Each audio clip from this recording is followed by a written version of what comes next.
bit. So, what did you kind of do to prepare before you came into college on getting your mental state right? Yeah, I just made sure to get as physically fit as possible so that I knew when I got there I'd be fine and not have to worry about that. I would say also just the adjustment to school and stuff you're not really going to experience until you get there and you're thrown in as a freshman, but once you're a month in, you get used to it. Yeah, so being prepared for everything that's going to come on the field. So, what were you doing in the summer leading up to it? Well, I was tore my ACL right before going in, but going into my sophomore year, I'd kind of known already what to do from seeing it, but just be as fit as possible. That's what the coaches are expecting to see. Obviously, playing with the summer league team helps to keep your fitness up and playing games. But yeah, the big one's fitness. You want to come in past that fitness test. It looks really good to the coaches. Yeah, and the biggest way I think to get physically fit is just to play more games. So, like, were you Yeah. playing a lot of games during the summer leading up to your college season? Yeah, so most summer leagues you're probably playing about 12 games usually unless you're going further. So and you're also training every week for that. And sticking to the fitness packet they give you super important, making sure you're lifting too. Yeah, and so like a lot of the mental fitness, mental toughness comes from your physical fitness on the field because if you're prepared and you know what to expect on the field, then you're gonna be in the right mind frame to go and take on those challenges. So, in terms of that, what other types of preparation are you doing on the field to get yourself ready for college soccer? Yeah, so when I'm home training with old club teammates, just playing pickup all the time. You just want to be getting as many touches on the ball as you can. Yeah, and I mean that's the biggest thing, right? Is like getting as much touches on the ball as you can. When you're ready physically, you're ready. You're ready mentally as well. And now you talked a little bit about your injuries, right? Yeah. How does that kind of play a part in your preparation? Yeah, so for me, I wasn't running over summer. I was just doing my rehab every day, and when you get there, you'll be with your trainer and your strength coach staff. To be fair, the coaches aren't looking at you too much right when you get there because they're preparing for season and who's going to be healthy. So it can be easy to feel overlooked, but your time will come. You just got to get back healthy. Yeah, and so since you can't play and that's not something you can control at that moment, what else do you need to do when you're injured to get ready so that you're 100% when you can get on the field? Yeah, I would say following the program, don't skip reps, doing as much as you can. You're doing a lot on your own. You're running on your own away from your team, which is hard. I would say just following what you're being told to do is all you can do. Yeah, and there's a lot of things that you can do aside from the stuff that you do on the field, right?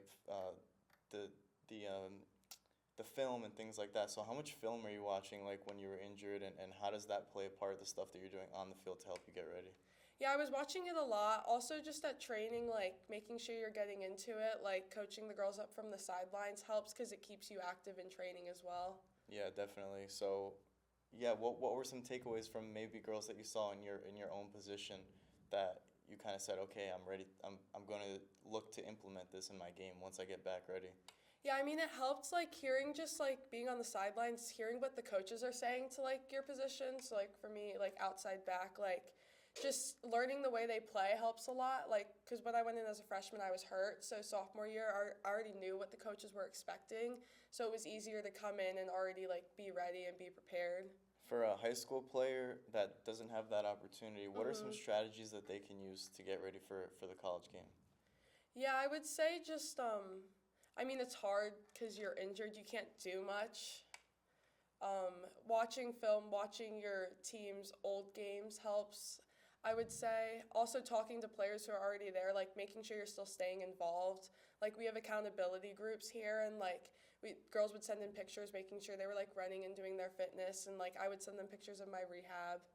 Yeah, so we talk a lot about watching the game. So if you have the opportunity to go and watch high level college soccer, like what kind of advantage does that give you? So much. If you're near, I mean, I would say there's probably a good level somewhere near everybody. It's so important to go out and watch. When I was in high school, I was going to all the NC State games, all the UNC games, because I'm from North Carolina. But definitely get out there. The coaches, they expect you to be doing that. You can't be expected to play at the next level if you're not even wanting to go watch it. A lot of the questions that I get are, how do I determine if I'm good enough to play at that level? And do you think that's the best way to determine if you can play at that level? I mean, it's good to self-evaluate. I would say it probably depends on what club team you're playing for and the level of the girls that you're playing with. Like if girls from your club in older years have gone and played at a college level program, you're probably on the right track to do that. So making sure that like clubs are sending girls to go to college. Yeah, and if there's a lot of variation in what clubs that are close and things like that. So, what are some other techniques that girls can use to get more exposure in the college game? Yeah, ID camps for sure. Cause I mean, you don't. It doesn't matter where you play. You could just go to the any ID camp you want, which helps you also learn how coaches are teaching the game. It helps you see the level that's at the camp to compare yourself to others. Like if you're doing well in an ID camp, it's not a true measure, but it could help you. Yeah, and a lot of the things that I hear are the level at AD camps might not be great. And what I talk with a lot of coaches about is that's actually a good thing because you can show yourself above the crowd. So, is that something that players should take in consideration as well? Yeah, I would say it's also hard going to an ID camp because it's your first time playing with these girls. Like, you're not going to be playing like you would in club, and you have to understand everybody's feeling like that. Just doing as much as you can at the ID camps is so important. Like, making sure you're working hard, helping your teammates, being positive, stuff like that. And this goes beyond ID camps, but preparing yourself in every way you can to perform on and off the field at an ID camp, right? You're going to want to obviously play really well and Yeah. show the coach that you're a good player, but also what you're doing before to show the coach that you're seriously interested in playing for one of those different schools. So, what are some things that players should do before an ID camp to get the most out of it when they're there?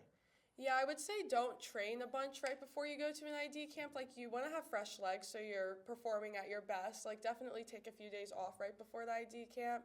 Like, hydrating, fueling your body as much as you can.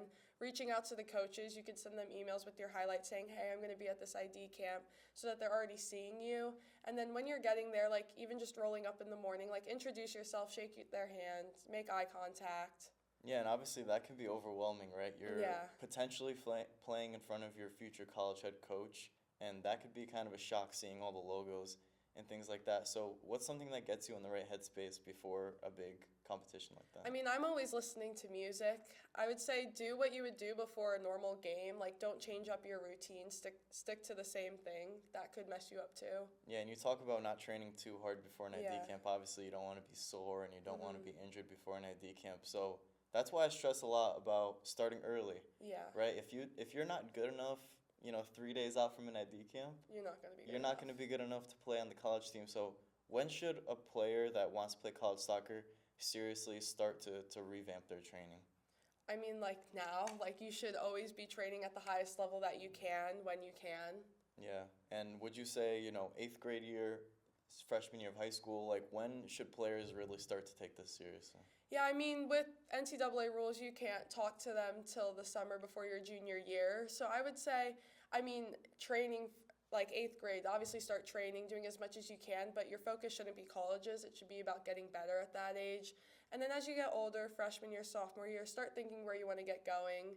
I would say sending out emails sophomore year just so that you start getting on their radar, but they can't answer, which you have to understand, but they're still seeing them. Yeah, and that's why ID camps are so important because getting face to face with them, that's kind of a way to get introduced and to get on their radar. So, how important has it been for you to get face to face with coaches to kind of see where their interest is in players? Yeah, so important. Like at ID camps, they can obviously talk to you. I mean, they can't offer you anything, but like that's a great way to like start to get to know who they are. They can get to know you as a person before they're allowed to recruit you, and then you're already on their minds once that day opens, and hopefully you're getting calls that day. Yeah, and I mean, of course, you can play the other way around is where you pick, the schools that you really want to play for. You go and see a coach in person, and you're like, yeah, I don't really want to play for that coach.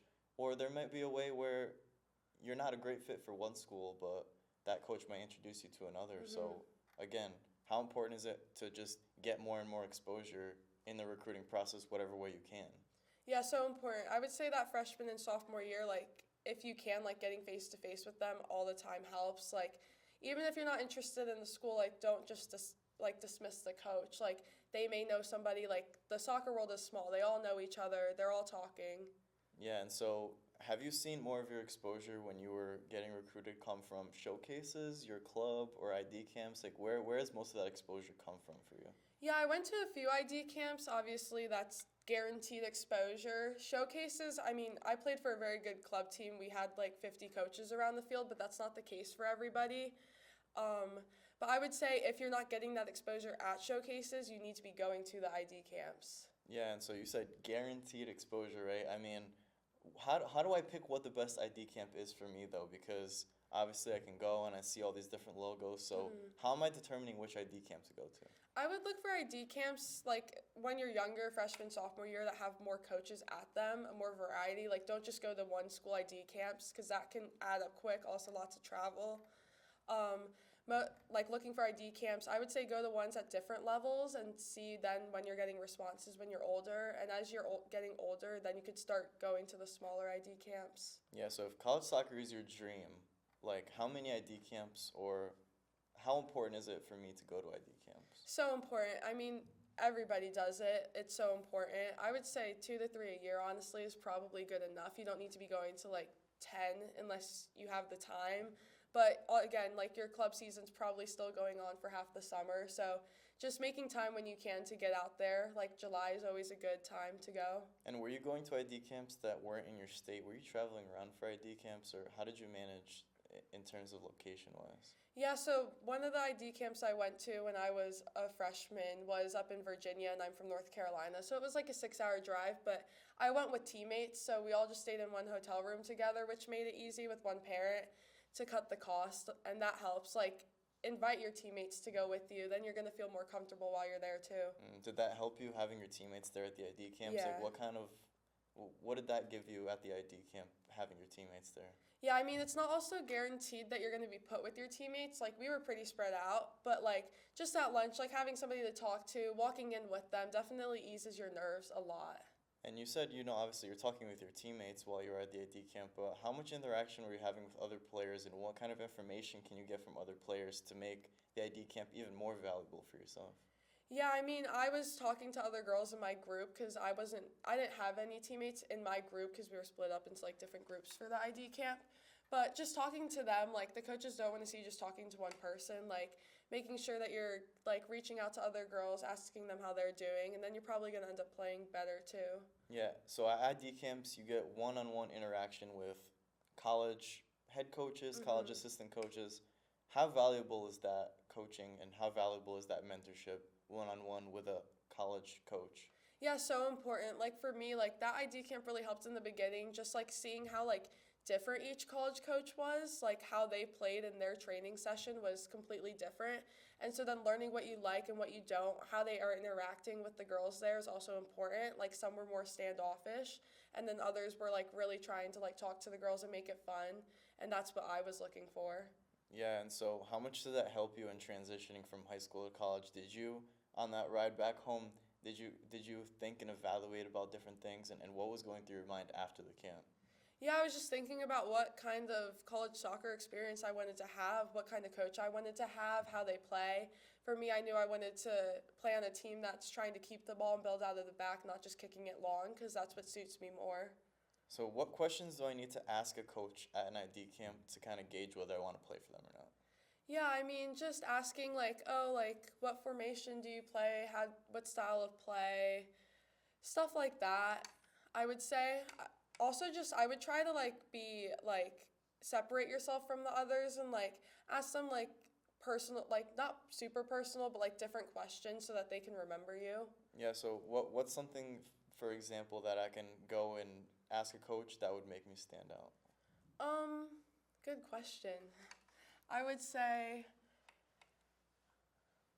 I don't know, asking them what kind of, like I'm an outside back, I would ask them how they like their outside backs to play. Do they like them getting up? Do they like them holding back? Are they playing a 4-back, a 3-back? Yeah, so specifically pointing out what types of styles of play they're looking for in their outside back. So if you're seriously, interested in college, you're asking that question, you're going now and watching their film and seeing if that kind of matches up. Is that something that you would do after a camp? Oh yeah, definitely. Definitely make sure that what they're saying is true. I would say most of the time they're probably not lying. Like I don't think they would lie to kids, but definitely verify that. Watch how they play is super important.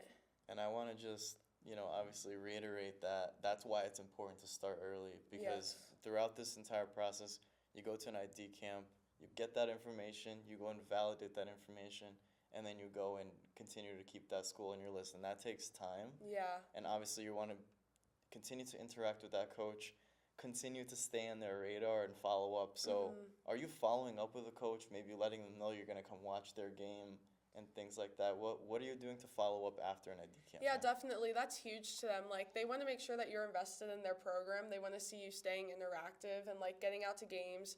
Obviously, sometimes it's not possible if you live in a different state, but, like, saying, hey, like, I'll be following you along with your season, emailing them after games, saying, hey, like, here's a highlight video. I also watched the game last week, and I really liked how you guys did this and this and this. Like, that speaks out a lot to them. How did you stay positive throughout the process? Because coaches are obviously busy. Yeah. And even if, for me, for example, I work one-on-one directly with coaches, I don't hear back from them in 3 or 4 days. So what's that mental process for you like when you're not hearing back from a coach?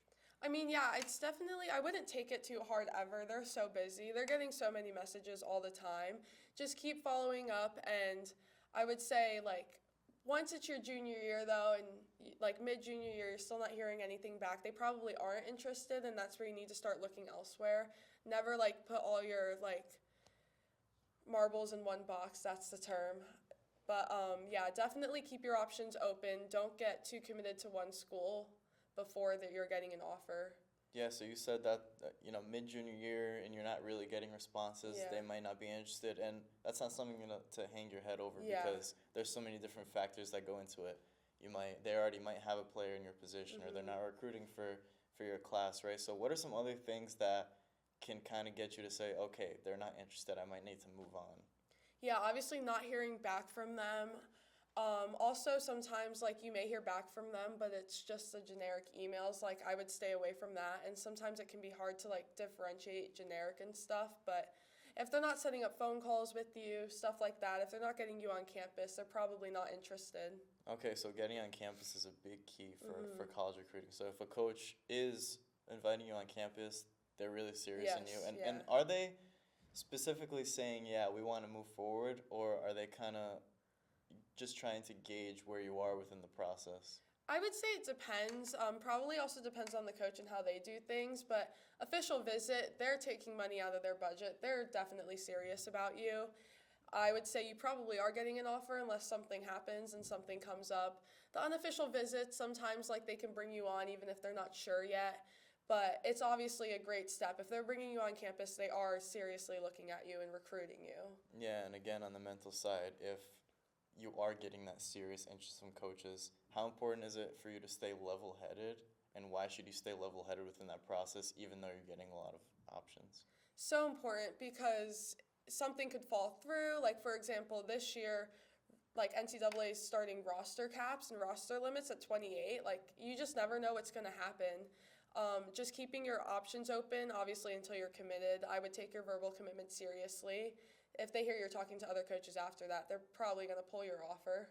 Yeah, so you talked about that roster cap limit now, so it's 28 as opposed to what it was before. 30. There was none, yeah. Yeah, just 30 to 30. scholarship limits, Yeah, so obviously, how does that play a factor in now college recruiting and staying, composed mentally? Because you could obviously see how many players they've got on the roster. You could see how many players that are graduating. So how does that kind of play a factor in your mental state during the recruiting process? Yeah, I mean, obviously it's tough. Like, for me, it was COVID. Now for girls, it's this. I would say it's honestly, like, you can't blame the coaches. Like, they're probably not happy with that either. It's obviously hard. They're cutting girls from their own team, so they're probably going to be cutting girls who may have committed, which sucks, but that's just reality, and there's nothing they can do about that. Yeah, and of course we have to focus on what we can control. And the one thing that you can control, right, is being an excellent soccer player on the field and having really good academics, right? So I think a lot of players and girls might get it wrong where, they think they're choosing this player over this player because of something that's happening on the field. Ultimately, they want to win, right? And they want to get, their life depends on it. Like, they have to win or they're out of a job, so. Yeah, absolutely. And I mean, right, just can you reiterate, like, how important it is that, ultimately they're just looking for the best players on the field? Yeah, it's so important. Like, their job is to win. At the end of the day, if they're not winning, they're being pulled into the AD's office. They're being asked why we lost this game or what happened here. And you have to understand, like, this is how they make their money. Like, this is their professional lives. They have families they have to take care of, and they have to win. So they are looking for the best players, and the best players will play. Yeah, absolutely. And now, obviously managing that side of it, and also having to maintain your scholarship or having to maintain your grades so you can actually stay on the team, right? Yeah. How important is it and why is it so important for you to be able to manage all of that in college? I mean, it's so important. Team GPAs, most coaches really care about that. They want to see the team doing well because it looks better for the program and to athletics. I would say also, like, with this roster cap, like, when they're cutting girls at the end of season, if two girls are on the same level, the one with the better grades and the one that's giving more to the team and is more all in with the team, then they're going to be the ones who are staying and not the other way around. Yeah, so what kind of support are you getting on campus? Because managing soccer, managing academics, managing your scholarship, managing maybe being far away from home. You're obviously from the East Coast, so Yeah. am I, being all the way out here in Phoenix. So, like, what kind of resources and what are you doing for yourself personally to manage all of that? Yeah, academic advisors are the big one for the grades. They're always on top of you. You can go see them whenever you want. Study hall hours. We have mental health services on campus and a sports psychologist, which is great. You could see them whenever you want. So just making sure you're reaching out. The coaches will obviously help you set you up with mental health services if you need that. I would also say, like, girls, my team's really great. Like, just girls who have, like, family and they're from here. Like, they always invite the girls over for, like, Easter, for example, is coming up, and, like, the whole team's been invited over for Easter. Just making sure that your team becomes your family now, and that's how you have to look at it. Yeah, and so that's why it's so important, obviously, to be face-to-face. I think what happened in 2020 kind of took us away from that Yes. personal interaction and actually getting to know people on a personal basis. So that's why I stress so much those ID camps. I stress so much on getting in front of college coaches because ultimately that's going to be your life, and those are the Yeah. people that you're going to be around 24/7. So how does that play a factor in your recruiting process? Yeah, I mean, also that's when, like, going to ID camps, once you know, if you're talking to a school, you know you probably want to go there. Like, going to their ID camp is important because, like, players most of the time are at it and working it, and that's when you can build a connection with the players. That can also help you stand out with the coaches because the girls obviously are talking to them after the ID camp, seeing what they saw. Also, just seeing how they interact with each other on campus is huge. Yeah, so let's say I go to a college game. Do I ever get a chance to, like, maybe interact with with the players, or is there ever an opportunity for that? I would say it's tough, definitely in season. I know for us, like, we do signatures at the end of some games, so, like, looking out for those nights because then you're able to talk to them more. And, like, when girls are in that scenario, they'll obviously talk to you. I would say, though, most are pretty exhausted and are ready to go eat, shower, go to bed, so. Yeah, because I think honestly a lot of players take this recruiting process a little bit lightly. 4 years is a long time out of your Yeah. life, and potentially if you're going and doing a graduate year, these are the people that you're going to be spending more Yeah. time than your family around, Yeah. right? And so, like, how much time should players focus on that side of it apart from the soccer piece? I mean, a lot. Obviously, like, in high school, you can only interact with them so much because you aren't a part of the team.